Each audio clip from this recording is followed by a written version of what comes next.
La nouvelle a fait l'effet d'un séisme diplomatique. En août 2026, les États-Unis ont officiellement retiré la Syrie de leur liste des États accusés de soutenir le terrorisme. Une décision qui met fin à des décennies d'isolement, et qui redessine en profondeur la carte des relations entre Washington et Damas. Comment en est-on arrivé là? Retour sur une histoire longue et complexe.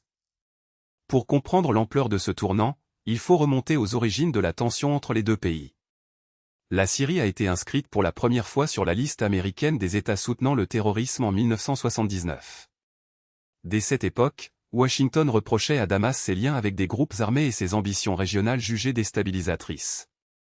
Pendant des décennies, la Syrie sous la dynastie Assad a entretenu des relations étroites avec des mouvements que les États-Unis considéraient comme des organisations terroristes. Le Hezbollah libanais, le Hamas palestinien, et d'autres factions bénéficiaient d'un soutien logistique ou politique de Damas. Cette réalité nourrissait une méfiance profonde et durable à Washington.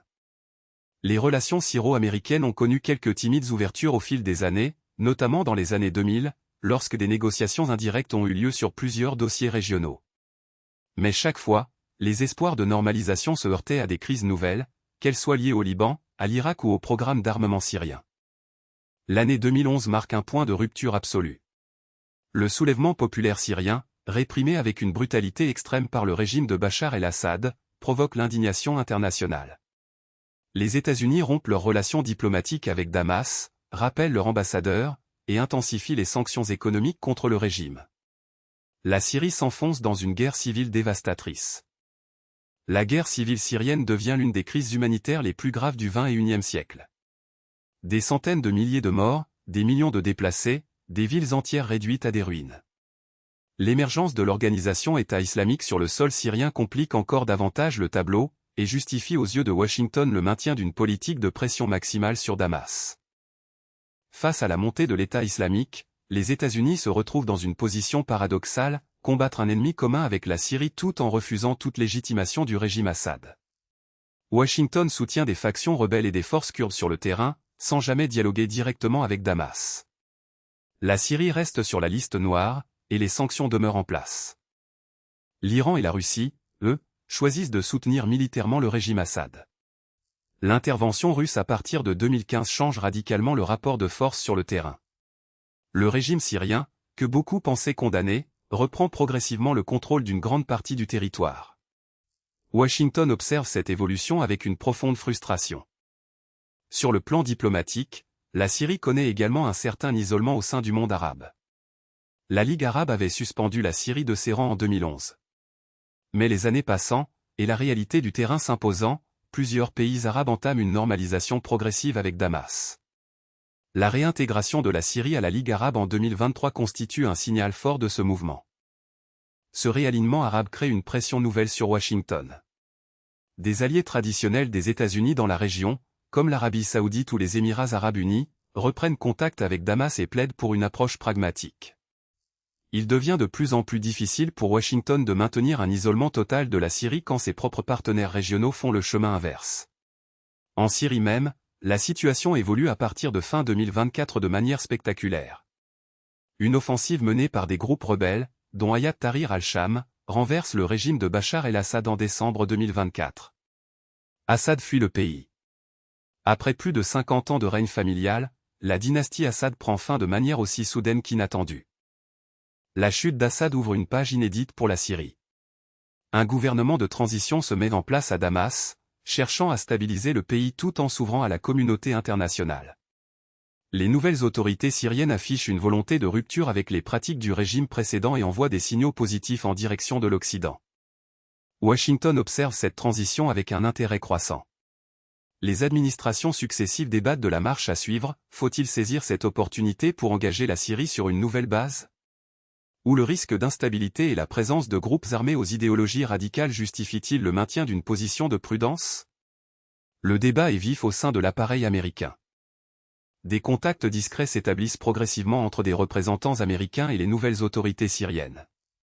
Des émissaires se rendent à Damas, des réunions se tiennent en marge de forums internationaux. Ces échanges restent d'abord confidentiels, mais ils signalent un changement de posture réel. Washington commence à tester la crédibilité et les intentions du nouveau pouvoir syrien. Plusieurs conditions sont posées par Washington pour toute avancée significative. Les autorités syriennes sont invitées à garantir la protection des minorités religieuses et ethniques, à coopérer sur les dossiers de sécurité régionale, à rompre clairement avec les réseaux de financement du terrorisme hérités de l'ère Assad, et à s'engager dans un processus politique inclusif. Des exigences ambitieuses, mais que Damas accepte d'examiner. Le dossier humanitaire joue également un rôle important dans l'évolution de la position américaine. Des millions de Syriens vivent toujours dans des conditions précaires, en Syrie et dans les pays voisins. Des organisations internationales, des ONG, et certains élus américains plaident pour que la levée des sanctions permette une reconstruction qui bénéficierait directement aux populations civiles. La dimension économique n'est pas absente du calcul américain. Une Syrie stabilisée et ouverte représente un marché potentiel et un acteur susceptible de contribuer à l'équilibre régional.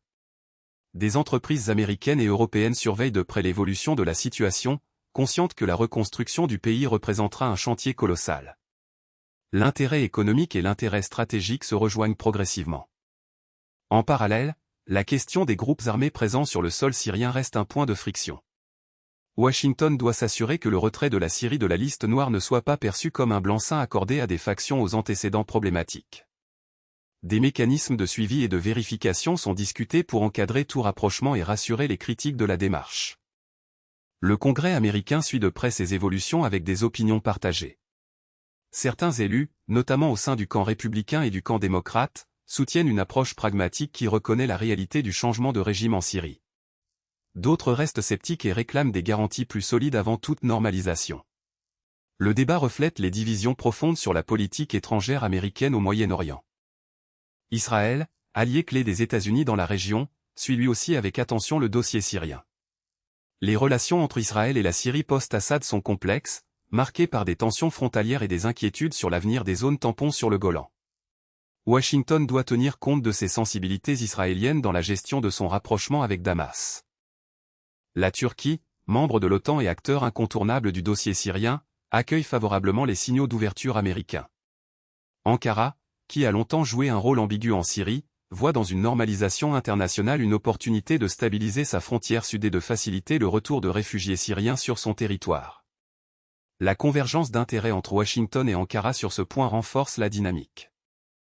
C'est dans ce contexte dense et chargé d'histoire qu'intervient l'annonce d'août 2026. Les États-Unis retirent officiellement la Syrie de leur liste des États sponsors du terrorisme, une liste qui existe depuis les années 70 et qui n'a jamais été modifiée à la légère. La décision est présentée par l'administration américaine comme le fruit d'une évaluation rigoureuse de la situation sur le terrain. La réaction de Damas est immédiate et chaleureuse. Les autorités syriennes de transition saluent cette décision comme une reconnaissance de leur bonne foi et un premier pas vers une coopération internationale pleine et entière.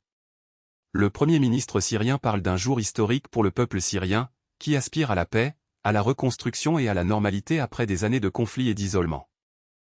Dans les capitales arabes et européennes, l'annonce est accueillie avec un mélange de soulagement et de prudence.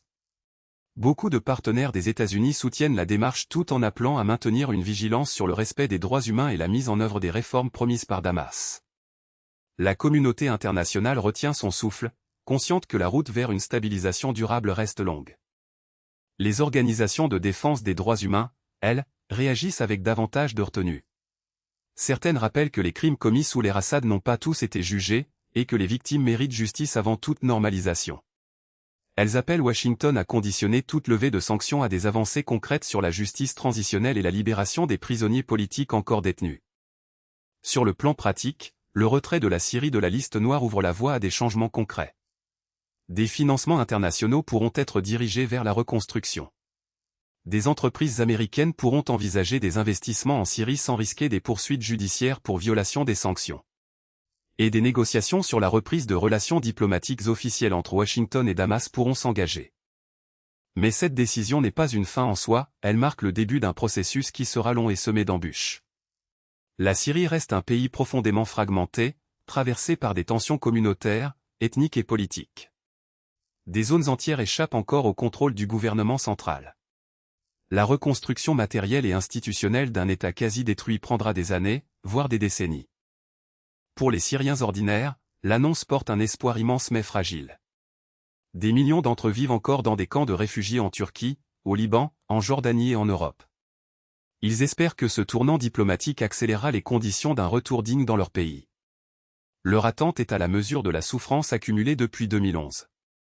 Ce tournant américain illustre aussi plus largement l'évolution de la politique étrangère des États-Unis au Moyen-Orient, moins d'idéalisme affiché, davantage de pragmatisme assumé. Washington accepte de composer avec des réalités complexes plutôt que d'attendre des transformations idéales.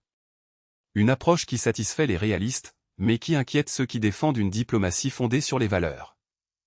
En août 2026, donc, les États-Unis ont officiellement retiré la Syrie de leur liste des États sponsors du terrorisme, mettant fin à près de 50 ans d'inscription sur cette liste. Ce tournant diplomatique majeur referme une page sombre de l'histoire syrienne et américaine, et en ouvre une nouvelle, pleine d'incertitudes certes, mais aussi d'une possibilité réelle de reconstruction et de réconciliation pour un pays qui en a tant besoin.